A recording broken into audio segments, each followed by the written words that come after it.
Assalamualaikum warahmatullahi wabarakatuh. Halo sahabat Foto. Pada video kali ini nanti kita akan bersama-sama belajar tentang cara kerja sistem pengisian dengan IC regulator. Sahabat Foto, sebelum kita mempelajari cara kerja dari sistem pengisian yang menggunakan IC regulator, perlu sahabat Foto ketahui bahwa ada beberapa tipe dari IC regulator. Yang pertama adalah IC regulator tipe A, di mana cara pemasangan IC regulator ke alternatornya adalah dipasang di luar alternator. Yang kedua, IC regulator tipe B, di mana cara pemasangan IC regulator ke alternatornya sudah dipasang di dalam alternator. Dan yang ketiga adalah IC regulator tipe M atau monolithic integrated circuit, kalau disingkat menjadi MIC, di mana cara pemasangan IC regulator ke alternatornya sudah dipasang di dalam alternator juga. Sahabat Toto, setelah kita mengetahui tipe-tipe dari IC regulator, kita masuk pada materi selanjutnya, yaitu terminal-terminal yang ada pada IC regulator. Terminal pada IC regulator ada 7. Terminal yang pertama adalah terminal B. Selanjutnya ada terminal IG, terminal S, terminal L, terminal F, terminal P, dan yang terakhir adalah terminal E. Sehingga ada 7 terminal pada IC regulator. Sekali lagi, terminal B, terminal IG, terminal S, terminal L, terminal F, terminal P, dan terminal E. Sahabat Toto, setelah kita mengetahui terminal-terminal pada IC regulator, selanjutnya nanti kita akan belajar tentang tipe transistor pada IC regulator. Terlihat pada wiring diagram atau sirkuit diagram yang ada pada IC regulator, terdapat 3 transistor, yaitu TR1 atau transistor 1, TR2 atau transistor 2, dan TR3 atau transistor 3. Di mana meskipun terdapat 3 transistor, transistor tersebut memiliki 2 tipe yang berbeda.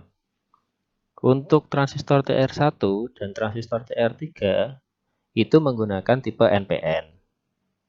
Dan transistor yang TR2 itu menggunakan tipe PNP.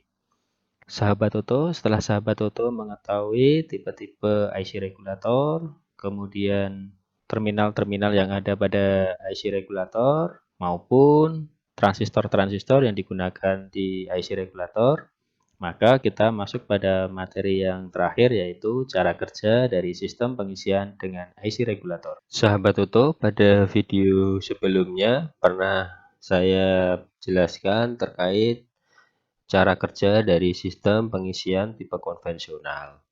Sebenarnya prinsip kerja pada sistem pengisian konvensional dengan sistem pengisian yang menggunakan IC regulator itu sama.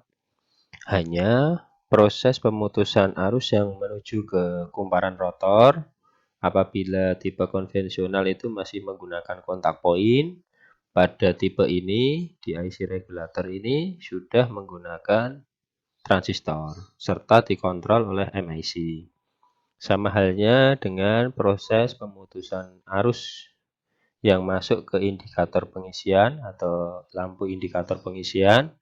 Apabila tipe konvensional menggunakan kontak poin, namun pada sistem pengisian IC regulator ini menggunakan transistor yang dikontrol oleh MIC. Nah, setelah kita paham prinsip kerjanya, maka kita masuk pada cara kerjanya.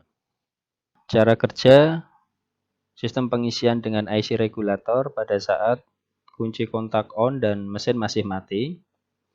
Pada saat kunci kontak atau switch pengapian ini terhubung, maka arus dari baterai akan melewati fuse, kemudian melewati kunci kontak, dari kunci kontak mengalir terminal IG, Dari terminal IG akan masuk ke MIC. MIC akan menyensor hal tersebut dan kemudian menjadikan transistor TR1 ini on. Akibatnya, arus dari baterai akan mengalir ke terminal B, kemudian menuju ke kumparan rotor koil, dan melewati terminal F, kaki kolektor pada transistor TR1 menuju kaki emitor, kemudian terminal E dan menuju ke massa. Hal tersebut akan menyebabkan kemagnetan pada rotor koil. Pada saat ini terjadi pengontrolan pengeluaran pada baterai dan MIC akan mempertahankan arus yang ada pada kumparan rotor ini di bawah 0,2 ampere dengan secara berulang-ulang. Hal tersebut tentu saja akan membuat transistor pada TR1 ini on off atau intermittent. Arus pada stator ini belum dibangkitkan sehingga tidak ada tegangan pada terminal P. MIC atau MIC akan menyensor hal tersebut dan menjadikan transistor pada TR2 ini off dan transistor pada TR3 on. Akibat dari transistor TR3 on, maka arus akan mengalir melewati lampu indikator pengisian, terminal L, kaki kolektor pada transistor TR3, menuju kaki emitor pada transistor TR3, kemudian ke massa. Hal tersebut menjadikan lampu indikator pengisian kemudian menjadi menyala. Cara kerja berikutnya adalah pada saat mesin sudah hidup dan berputar, namun tegangan yang dibangkitkan masih di bawah standar. Pada saat alternator ini sudah membangkitkan arus, maka tegangan yang ada pada titik P ini akan bertambah. MIC akan menyensor hal tersebut dan menjadikan transistor pada TR1 yang awalnya tadi intermittent ya, on off. Nah, ini menjadi on terus. Kalau menjadi on terus, menghentikan arus yang disuplai dari baterai ke kumparan rotor. Nah, arus itu berasal langsung dari output pada alternator. Di lain pihak, bila tegangan pada titik P ini atau terminal P ini meningkat, MIC ini juga akan menyebabkan atau menjadikan transistor pada TR3 ini menjadi off. Transistor TR2 ini menjadi on. Akibat dari transistor TR2 ini on, maka tidak ada perbedaan tegangan di ujung lampu indikator pengisian. Nah, ini ketemu di sini. Sehingga lampu indikator pengisian akan mati. Selama tegangannya di bawah standar, maka kumparan rotor koil akan terus dialiri arus listrik dan output dari alternator terus akan mengisi baterai. Cara kerja yang berikutnya adalah pada saat tegangan alternator atau output alternator sudah melebihi dari spesifikasi, ketika transistor pada TR1 ini on, maka arus yang keluar dari alternator akan selalu mengisi pada baterai. Pada titik tertentu, tegangan pada baterai tersebut akan mencapai nilai standar dan dideteksi pada terminal S, kemudian menuju ke MIC.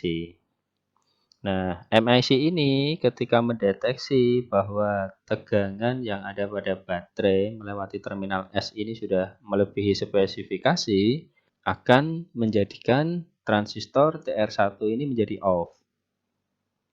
Karena transistor pada TR1 ini off, maka arus yang menuju ke kumparan rotor ini terputus dan otomatis ketika kumparan di rotor ini terputus, arus yang menuju ke baterai dikurangi dan nanti akan dideteksi lagi di terminal S bahwasanya tegangannya turun. Nah, ketika tegangannya turun, MIC ini akan menjadikan transistor pada TR1 on kembali. Ya, on kembali dan arus melewati kumparan rotor. Ketika arus melewati kumparan rotor lagi, alternator ini mengisi baterai lagi. Ketika sudah melebihi spesifikasi lagi, MIC ini akan mendeteksi memutuskan transistor pada TR1 lagi. Ketika transistor TR1 putus lagi, maka arus pada kumparan rotor terputus sehingga arus yang menuju ke baterai bisa dikurangi. Dan nanti ketika dideteksi kurang lagi, maka mengisi lagi. Nah, begitu seterusnya. Dengan kata lain, bahwa tegangan yang dihasilkan ini akan selalu tetap dijaga pada tingkat yang sama atau konstan. Dengan cara mengirimkan arus yang menuju ke kumparan rotor secara intermittent oleh transistor TR1. Ya, kurang lebih seperti itu cara kerja pada sistem pengisian yang menggunakan IC regulator. Sahabat Toto, terima kasih sudah menyaksikan video saya. Apabila bermanfaat bisa subscribe dan like. Sampai berjumpa pada video saya berikutnya. Wassalamualaikum warahmatullahi wabarakatuh.